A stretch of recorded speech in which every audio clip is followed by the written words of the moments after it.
नमस्कार जोहार, मैं राजू और आप देख रहे हैं 24 झारखंड न्यूज। चलिए जानते हैं झारखंड की सुबह से लेकर शाम तक की तमाम बड़ी खबरों को। ईडी और सीबीआई से डराना चाहती है बीजेपी, मैं जेल जाने से नहीं डरता, डुमरी में गरजे सीएम हेमंत सोरेन। मुख्यमंत्री हेमंत सोरेन ने कहा कि भाजपा सरकार ईडी और सीबीआई से डराने का काम कर रही है, पर मैं जेल जाने से नहीं डरने वाला हूं। उक्त बातें मुख्यमंत्री ने डुमरी उपचुनाव में गुरुवार को झामुमो प्रत्याशी मंत्री बेबी देवी के नामांकन के बाद आयोजित जनसभा में कही। उन्होंने कहा कि इंडिया गठबंधन की ओर से मंत्री बेबी देवी खड़ी हैं, उन्हें भारी मतों से जीता है। सीएम ने कहा कि जगन्नाथ महतो की कार्यशैली और जनता के प्रति समर्पित भाव झारखंड के किसी और नेता में नहीं है। वे जान की परवाह नहीं करते हुए हमेशा जनता के बीच रहे। कोरोना ने हाजी हुसैन अंसारी और जगन्नाथ महतो को हम लोगों से छीन लिया है। सीएम ने कहा कि हम लोग के विरोध में वे लोग हैं जो आपको गरीबी की ओर ले जाने वाले हैं, धर्म का जहर पिलाकर शासन कर रहे हैं। हमने संकल्प लिया है कि अब भाई बहन को लड़ने नहीं देंगे। 2019 से पहले मॉब लिंचिंग की घटनाएं होती थी, हमने इस पर लगाम लगाया है। उन्होंने केंद्र पर हमला बोलते हुए कहा कि इस देश में दूध दही पर भी टैक्स लग गया है। देश का कर्ज प्रति व्यक्ति 1.5 लाख से अधिक हो गया है। जनसभा में मंत्री सत्यानंद भोक्ता, हफीजुल हसन, बादल पत्रलेख, विधायकों में सुदीप्त कुमार सोनू, सरफराज अहमद, विनोद सिंह, अनूप सिंह आदि मौजूद थे। रांची के सिल्ली के पिस्का गांव में कुआं से निकाले गए सभी 620 घंटे तक चला रेस्क्यू ऑपरेशन। राजधानी रांची से 70 किलोमीटर दूर सिल्ली में गुरुवार को बड़ा हादसा हो गया। दरअसल सिल्ली प्रखंड के पिस्का गांव में एक कुएं के धंस जाने से 7 लोग मिट्टी और पत्थर के नीचे दब गए थे। इनमें से ग्रामीणों ने रात को ही 2 लोगों को घायल अवस्था में निकाला था, जिसमें से गंभीर रूप से घायल एक व्यक्ति ने अस्पताल में इलाज के दौरान दम तोड़ दिया था। अब सूचना मिली है कि सभी 6 लोगों का शव निकाला गया है, जबकि एक बछड़े के शव को भी बाहर निकाल लिया गया है। हादसे में केवल 1 लोग ही जीवित बच पाया है। बताया जा रहा है कि करीब 20 घंटे तक रेस्क्यू ऑपरेशन चला। कुआं में फंसे लोगों को निकालने के लिए चलाए जा रहे रेस्क्यू ऑपरेशन का दूसरा दिन काफी मशक्कत भरा रहा। एनडीआरएफ की टीम रात भर लगी रही। पोकलेन मंगाकर रात भर मिट्टी काटकर शव तक जाने का रास्ता बनाया गया, लेकिन रात भर कोई सफलता नहीं मिली। सुबह फंसे 3 लोगों को निकाला गया, जिसमें से 7:20 पर रमेश मांझी को निकाला गया। फिर काफी मशक्कत के बाद कई पत्थर हटाने के बाद करीब 10:30 बजे एक और शरीर दिखाई पड़ा, उसे भी 10:55 पर निकाला गया। शव की पहचान गुरुपद मांझी के रूप में की गई है। इसके तुरंत बाद 11:55 पर टेम्पो मांझी को भी निकाल लिया गया। बड़का गांव हजारीबाग घाटी में हाईवा और ट्रेलर की टक्कर में 1 की मौत, 10 लोग घायल, सड़क जाम। बड़का गांव हजारीबाग रोड स्थित बुढ़ाना मोड़ के पास भीषण सड़क हादसा हो गया। मोड़ के पास त्रिवेणी सैनिक लिमिटेड की कोयला ढोने वाली हाईवा और राजस्थान से टाइल्स लेकर आने वाली ट्रेलर के बीच जोरदार टक्कर हो गई, जिससे हाईवा 100 मीटर पीछे एक पहाड़ी से भी टकरा गई। हाईवा का अगला हिस्सा चकनाचूर हो गया, जबकि ट्रेलर पलट गया। ट्रेलर भी काफी क्षतिग्रस्त हो गया है। इस कारण ट्रेलर में बैठे मजदूर तिलेश्वर रजक की मौके पर ही मौत हो गई, जबकि दोनों वाहन के चालक व ट्रेलर में बैठी 8 महिलाएं भी घायल हो गई है। घटना शुक्रवार सुबह करीब 9 बजे की है। घायलों का इलाज बड़का गांव अस्पताल और हजारीबाग सदर अस्पताल में किया जा रहा है। इधर दोनों वाहनों के चालकों की स्थिति गंभीर बताई जा रही है। घटना स्थल बड़का गांव थाना के 4 किलोमीटर दूर है। प्रत्यक्षदर्शियों के अनुसार हाईवा तेज गति से हजारीबाग की ओर जा रही थी। ट्रेलर हजारीबाग की ओर से बड़का गांव की ओर जा रही थी। इसी दौरान बुढ़ना घाटी मोड़ के पास वाहनों को मोड़ने के दौरान दोनों वाहनों के बीच जोरदार टक्कर हो गई। सीएम हेमंत ने दिए जांच के आदेश। भाजपा अल्पसंख्यक मोर्चा की राष्ट्रीय मंत्री मिस फीका के खिलाफ होगी एसीबी जांच। भाजपा अल्पसंख्यक मोर्चा की राष्ट्रीय मंत्री मिस फीका हसन के खिलाफ अवैध संपत्ति अर्जित करने के मामले में एसीबी की जांच होगी। मुख्यमंत्री हेमंत सोरेन ने गुरुवार को एसीबी को प्रारंभिक जांच पीई दर्ज करने और जांच शुरू करने की अनुमति दी है। मिस फीका पश्चिम बंगाल के प्रदेश अल्पसंख्यक मोर्चा के सह प्रभारी भाजपा प्रदेश प्रवक्ता भी है। उन पर पाकुड़ के इलामी ग्राम पंचायत के मुखिया रहते वर्ष 2016 से 2018 के बीच अवैध संपत्ति अर्जित करने की शिकायत एंटी करप्शन ब्यूरो एसीबी से की गई थी। इस शिकायत के आधार पर एसीबी की जमशेदपुर इकाई ने केस दर्ज किया था। पूर्व मुख्यमंत्री रघुवर दास की सरकार में मिस फीका हसन का काफी दबदबा रहा। उस समय प्रदेश भाजपा में उन्हें महत्वपूर्ण पद दिए गए थे। देवघर के सारठ में फास्ट फूड खाने से 60 लोग बीमार। देवघर के सारठ बावरी टोला में गुरुवार देर रात को चाट चाउमीन खाने से 60 लोग बीमार पड़ गए हैं। इनमें बच्चे और महिलाएं व वृद्ध भी शामिल है। बीमार बच्चों को अनन फनन में इलाज के लिए सारठ CHC पहुंचाया गया। चिकित्सक डॉक्टर सोनू आनंद, डॉक्टर जितेंद्र कुमार, स्वास्थ्य कर्मी ने सभी को भर्ती कर प्राथमिक उपचार किया। दरअसल सारठ बावरी टोला में मनसा पूजा को लेकर गुरुवार की रात खोरठा गायक सतीश का प्रोग्राम आयोजित था। इस दौरान फास्ट फूड की दुकानें भी लगाई गई थी। इनमें से एक दुकान में चाट और चाउमीन खाने के कुछ देर बाद बच्चे बीमार हो गए, जिन्हें अस्पताल ले जाया गया। घटना की सूचना पाकर सारठ थाना प्रभारी शैलेश कुमार ASI बिशंबर विश्वकर्मा CHC पहुंचे और घटना की जानकारी ली। डॉक्टर सोनू आनंद ने कहा कि फूड पॉइजनिंग का मामला है, सभी का इलाज किया जा रहा है। 2 विश्वविद्यालय के चक्कर में फंसा 25,000 विद्यार्थियों का भविष्य, जेनरिक परीक्षा लेने से किया इनकार। विनोबा भावे विश्वविद्यालय ने विनोद बिहारी महतो कोयलांचल विश्वविद्यालय के विद्यार्थियों के एक जेनरिक पेपर की परीक्षा लेने से इनकार कर दिया है। विनोबा भावे विश्वविद्यालय में ऑनलाइन फॉर्म भरने की तिथि 20 अगस्त तक ही है, लेकिन विनोबा भावे की स्वीकृति नहीं मिलने से विनोद बिहारी महतो कोयलांचल के विद्यार्थी फॉर्म नहीं भर पा रहे हैं। दोनों विश्वविद्यालय के फेर में सत्र 2015-18 के लगभग 25,000 विद्यार्थी का भविष्य फंस गया है। विनोबा भावे विश्वविद्यालय के परीक्षा नियंत्रक प्रोफेसर GS तिवारी ने बताया कि उन्होंने इस सत्र के विद्यार्थियों के एक जेनरिक पेपर की परीक्षा के लिए राज्य भवन को पत्र लिखकर मंतव्य मांगा है। वे राज्य भवन की गाइडलाइन के इंतजार में है, इसके बाद ही आगे का निर्णय लिया जाएगा। वहीं विनोद बिहारी महतो कोयलांचल विश्वविद्यालय के DSW डॉक्टर AK सिन्हा ने कहा कि 2015-18 सत्र के सभी 6 सेमेस्टर की परीक्षा विनोबा भावे ने ली है। उसी ने विद्यार्थियों का प्रमाण पत्र भी जारी किया है। ऐसे में एक जेनरिक पेपर की परीक्षा भी उसे ही आयोजित करनी होगी। बीजेपी विधायक आलोक चौरसिया को झारखंड हाईकोर्ट से मिली बड़ी राहत। चुनाव को चुनौती देने वाली याचिका हाईकोर्ट से खारिज। झारखंड में डाल्टनगंज से भारतीय जनता पार्टी के विधायक आलोक चौरसिया को झारखंड हाईकोर्ट से बड़ी राहत मिली है। विधायक के चुनाव को चुनौती देने वाली याचिका पर झारखंड हाईकोर्ट के जस्टिस अनिल कुमार चौधरी की अदालत ने शुक्रवार को फैसला सुनाया। 80 पेज के फैसले में विधायक के खिलाफ दायर चुनाव चुनौती याचिका को खारिज कर दिया गया है। हाईकोर्ट के इस आदेश से विधायक को बड़ी राहत मिली है। गौरतलब है कि विधायक के ऊपर लगाए गए सभी आरोपों को अदालत ने गलत माना है। निर्वाचन आयोग की ओर से अधिवक्ता आकाशदीप ने बताया कि विधायक के खिलाफ दायर चुनाव चुनौती याचिका को अदालत ने खारिज कर दिया है। आगे बढ़ने से पहले अगर अभी तक आपने इस चैनल को सब्सक्राइब नहीं किया तो प्लीज सब्सक्राइब कर ले, जिससे आपको झारखंड की हर छोटी सी बड़ी खबर की अपडेट आप तक पहुंचता रहे।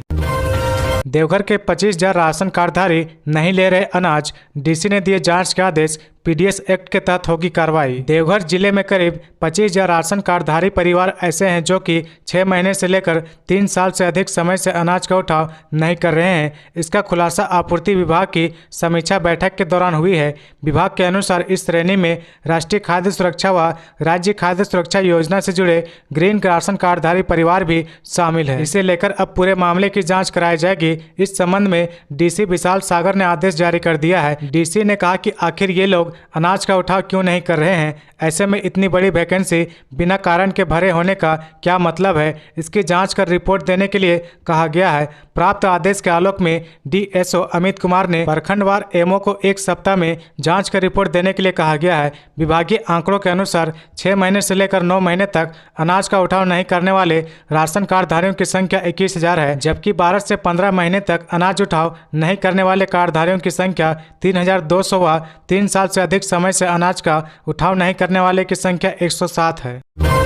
सीटों की दावेदारी पर झारखंड में बढ़ा इंडिया का संकट, कांग्रेस चाहती है बड़े भाई की भूमिका। 2024 का लोकसभा चुनाव लड़ने के लिए सभी दल सीटों को लेकर अपने अपने दावे कर रहे हैं। विपक्षी गठबंधन इंडिया में शामिल दल भी इसके पीछे नहीं है। कोई 9 तो कोई 4 सीट पर चुनाव लड़ने का दावा कर रहा। वहीं गठबंधन में बड़े भाई की जिम्मेदारी उठाने के लिए आपस में खींचातान होती दिख रही है। दावे और खींचतान के बीच विपक्षी दलों ने आपस में समझौता नहीं किया तो झारखंड में उनके गठबंधन इंडिया पर भी संकट के बादल दिखने लगेंगे। कांग्रेस की दिल्ली में हुई बैठक में झारखंड की 9 सीटों पर प्रत्याशी उतारने की बात हुई है। 2019 में कांग्रेस ने 7 सीटों पर प्रत्याशी खड़ा किया था, जबकि झामुमो ने 4, झाविमो ने 2 और राजद ने 1 सीट पर प्रत्याशी उतारा था। वहीं चतरा में कांग्रेस राजद के बीच फ्रेंडली फाइट हुई थी। कांग्रेस ने 2019 में लड़ी 7 सीटों के साथ साथ जेबीएम को दिए गए 2 सीट पर 2024 में प्रत्याशी उतारने की तैयारी कर रही है। कांग्रेस के झारखंड प्रभारी अविनाश पांडे ने दावा किया है कि तैयारी 14 सीटों पर की जा रही है, लेकिन 9 सीटों पर उनकी दावेदारी बनती है। कांग्रेस के कदम के बाद झामुमो, राजद समेत वाम दलों की दावेदारी पर प्रश्न चिन्ह खड़ा हो गया है। अगर कांग्रेस 9 सीट पर चुनाव लड़ती है तो गठबंधन के बचे घटक दलों को 5 सीटों में ही बंटवारा करना होगा।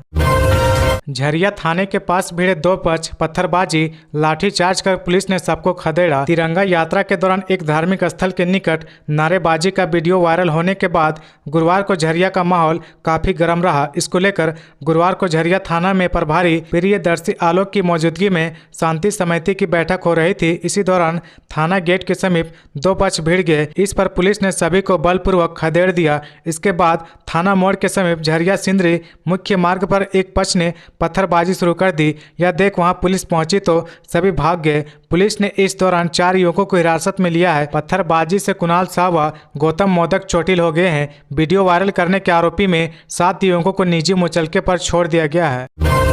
शिबू सोरेन से जुड़े लोकपाल मामले पर सुनवाई, वकील की दलील, भ्रष्टाचार संबंधी शिकायत दुर्भाग्यपूर्ण। झामुमो अध्यक्ष शिबू सोरेन से जुड़े लोकपाल मामले की सुनवाई दिल्ली हाईकोर्ट के न्यायाधीश जस्टिस सुब्रमण्य प्रसाद की अदालत में हुई। आंशिक सुनवाई के बाद अदालत ने अगली सुनवाई के लिए 25 अगस्त की तिथि तय की है। अदालत ने पूर्व में पारित अंतरिम आदेश को बरकरार रखा है। इससे पूर्व प्रार्थी की ओर से सुप्रीम कोर्ट के वरीय अधिवक्ता कपिल सिब्बल ने पैरवी की है। उन्होंने अदालत को बताया कि भाजपा सांसद डॉक्टर निशिकांत दुबे द्वारा शिबू सोरेन के खिलाफ लोकपाल से की गई भ्रष्टाचार संबंधी शिकायत दुर्भाग्यपूर्ण और राजनीति से प्रेरित है। लोकपाल इस शिकायत पर संज्ञान नहीं ले सकते हैं क्योंकि यह कानूनी आवश्यकताओं के अनुरूप नहीं था। वरिष्ठ अधिवक्ता ने कहा कि जो आरोप लगाया गया है वह शिकायत की तारीख से 7 साल पहले का है, अतः इस पर विचार नहीं किया जा सकता है। उन्होंने दलील दी कि वर्ष 2013 के बाद कोई प्रविष्टि नहीं है। कानून में सीमा तय है कि संपत्ति की जांच नहीं की जा सकती है। श्री सिब्बल ने कहा कि लोकपाल और लोकायुक्त कानून 2013 की धारा 53 के प्रावधानों के तहत शिकायत में अपराध होने की जो तारीख दी गई है उसके 7 साल बाद शिकायत नहीं की जा सकती है। विजय हांसदा का आवेदन रद्द, झारखंड हाईकोर्ट ने की टिप्पणी, लगता है पर्दे के पीछे कोई है। हाईकोर्ट ने विजय हांसदा द्वारा सीबीआई जांच की मांग को लेकर दायर याचिका वापस लेने के लिए दाखिल किए गए आवेदन को रद्द कर दिया है। साथ ही यह भी टिप्पणी की है कि इस मामले में याचिका दाता से आवेदन दिलवाने के मामले में कोई पर्दे के पीछे है। न्यायाधीश संजय द्विवेदी की अदालत में विजय हांसदा की ओर से जांच अवैध खनन की सीबीआई जांच की मांग को लेकर दायर याचिका वापस करने के लिए दाखिल किए गए आवेदन की सुनवाई हुई। सुनवाई के दौरान विजय हांसदा के नए वकील की ओर से कहा गया कि याचिका विजय हांसदा ने दाखिल नहीं की है। जिस वक्त यह याचिका दाखिल की गई थी उस वक्त वह जेल में था। किसी ने दुश्मनी से याचिका दायर कर दी है, इसलिए वह जांच की मांग को लेकर दायर याचिका वापस लेना चाहता है। याचिका पर सुनवाई के वक्त विजय हांसदा के इस केस के पुराने वकील अमित सिन्हा व पार्थ दलान भी कोर्ट में मौजूद थे। इन्होंने भी मूल याचिका दायर की थी। न्यायाधीश द्वारा इस मुद्दे पर सवाल उठाए जाने पर इन दोनों वकीलों ने कोर्ट को यह बताया कि उन्हें विजय हांसदा का जो वकालतनामा मिला था वह साहेबगंज जेल के समक्ष अधिकारी द्वारा हस्तक्षरित था। साहेबगंज में डेंगू के 78 मरीज पश्चिम बंगाल व बिहार जाकर करा रहे इलाज। झारखंड के अंतिम छोर पर बल से साहेबगंज जिले में डेंगू ने पांव पसारना शुरू कर दिया है। इसके कारण जिले के लोग भयभीत हैं एवं डेंगू से बचाव को लेकर सतर्क रहने लगे हैं। मिली जानकारी के अनुसार 25 जुलाई 2023 को साहेबगंज जिले के उधवा प्रखंड में डेंगू के मरीज मिले थे। उसके बाद से धीरे धीरे डेंगू के लक्षण मिलने पर संबंधित लोगों का ब्लड सैंपल की जाँच स्वास्थ्य विभाग के द्वारा की जा रही है। धीरे धीरे डेंगू पीड़ित मरीजों की संख्या बढ़ने लगी है। साहेबगंज स्वास्थ्य विभाग के जिला मलेरिया सलाहकार डॉक्टर सती बाबू ने बताया कि अभी तक जिला स्वास्थ्य विभाग के द्वारा साहेबगंज जिले के उधवा, राजमहल, साहेबगंज शहरी एवं बोरियो प्रखंड में संभावित 275 लोगों के ब्लड सैंपल की जांच की गई है। इसमें से 78 लोग डेंगू पॉजिटिव पाए गए हैं। अवैध खनन को लेकर झारखंड हाईकोर्ट सख्त, इन 3 जिलों के डीसी और एसपी को दी चेतावनी। झारखंड हाईकोर्ट ने अवैध खनन रोकने के सिलसिले में दिए गए आदेश का अक्षरशः अनुपालन नहीं होने पर 3 जिलों के उपायुक्तों और एसपी के खिलाफ आधिकारिक कार्रवाई शुरू करने की चेतावनी दी है। इन जिलों में पलामू, गढ़वा और लातेहार जिला का नाम शामिल है। अदालत ने अवैध खनन के मामले में शामिल लोगों पर कार्रवाई की मांग को लेकर दायर जनहित याचिका की सुनवाई के बाद दिए गए अपने आदेश में यह बात कही है। साथ ही अवैध खनन रोकने के लिए की गई कार्रवाई से संबंधित रिपोर्ट पेश करने का निर्देश दिया गया है। मामले की अगली सुनवाई के लिए 22 अगस्त की तिथि निर्धारित की गई है। झारखंड हाईकोर्ट के मुख्य न्यायाधीश संजय कुमार मिश्र और न्यायाधीश आनंद सेन की खंडपीठ ने कहा कि 3 मई को दिए गए निर्देशों का अक्षरशः अनुपालन होना चाहिए। कोर्ट ने 3 मई को अवैध खनन रोकने के लिए उचित कदम उठाने का निर्देश दिया था। लोहरदगा में तिरंगा लगे स्कॉर्पियो में 4 गाय ले जा रहे थे पशु तस्कर, गाड़ी का सब कागजात भी फेल। लोहरदगा जिले में प्रतिबंधित गोवंशीय पशु तस्कर का गोरख धंधा जारी है। तमाम प्रयासों के बावजूद पशु तस्करी में कमी नहीं आ रही है। पशु तस्करी के कारोबार से जुड़े लोग तरह तरह के हथकंडे अपनाकर पशुओं का अवैध कारोबार धड़ल्ले से कर रहे हैं। ताजा मामला गुरुवार को जिले के सेन्हा थाना क्षेत्र में पुलिस ने एक स्कॉर्पियो वाहन में तिरंगा झंडा लगाकर 4 प्रतिबंधित गोवंशीय पशु की तस्करी करते पकड़ने में सफलता प्राप्त की है। हालांकि वाहन चालक पुलिस को चकमा देकर भागने में सफल रहा है। मिली जानकारी के अनुसार पशु तस्करी के विरुद्ध सेन्हा थाना पुलिस कार्रवाई के दौरान स्कॉर्पियो सहित 4 पशुओं को जोगना मोड़ के समीप जब्त किया है। बताया जाता है कि सेन्हा थाना क्षेत्र के जोगना मोड़ के समीप 4 पशुओं से लदा एक स्कॉर्पियो वाहन में पशु तस्कर गाड़ी में तिरंगा झंडा बांधकर देश के नियम का उल्लंघन करने में कोई कसर नहीं छोड़ा है। किसके शासनकाल में ज्यादा मॉब लिंचिंग, हेमंत के बयान पर रघुवर दास ने सौंपे आंकड़े और कहा झारखंड में कानून व्यवस्था चौपट हो गई है। झारखंड में 2019 से पहले मॉब लिंचिंग होती थी, अब हालात पहले जैसे नहीं है। मुख्यमंत्री हेमंत सोरेन के इस बयान पर पूर्व मुख्यमंत्री और भारतीय जनता पार्टी के राष्ट्रीय उपाध्यक्ष रघुवर दास ने सोशल मीडिया पर कुछ आंकड़े रखे हैं। इन आंकड़ों को जारी करते हुए बताया गया कि राज्य के हालात अब कैसे हैं। इन आंकड़ों के साथ रघुवर दास ने सोशल मीडिया पर लिखा, मुख्यमंत्री हेमंत सोरेन जी कब क्या कहते हैं, लगता उन्हें भी इसका ध्यान नहीं रहता।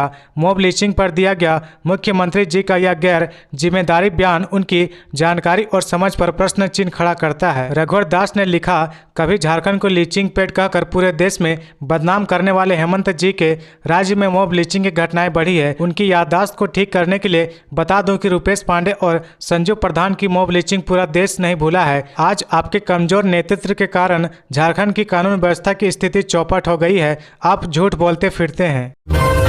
लालू यादव फिर जेल जाएंगे, जमानत रद्द कराने सुप्रीम कोर्ट पहुंची सीबीआई, 25 अगस्त को होगी सुनवाई। राष्ट्रीय जनता दल आरजेडी सुप्रीमो लालू प्रसाद यादव की चारा घोटाले में मुसीबत बढ़ सकती है। सीबीआई ने उनकी जमानत के खिलाफ सुप्रीम कोर्ट में अर्जी दाखिल की है, जिसे मंजूर कर लिया गया है। शीर्ष अदालत 25 अगस्त को इस पर सुनवाई करेगी। केंद्रीय जांच एजेंसी ने अपनी याचिका में झारखंड हाईकोर्ट के फैसले को चुनौती देते हुए लालू यादव की जमानत रद्द करने की मांग की है। अगर सुप्रीम कोर्ट सीबीआई के पक्ष में फैसला सुनाता है तो आने वाले दिनों में लालू को फिर जेल जाना पड़ सकता है। पिछले साल अप्रैल में आरजेडी सुप्रीमो को झारखंड हाईकोर्ट से जमानत मिली थी। 30 अप्रैल 2022 को उन्हें जेल से रिहा किया गया था। चारा घोटाले से जुड़े डोरांडा कोषागार मामले में वे करीब 3 साल जेल में रहे। सीबीआई ने इसके बाद सुप्रीम कोर्ट में झारखंड हाईकोर्ट के फैसले के खिलाफ सुप्रीम कोर्ट का दरवाजा खटखटाया।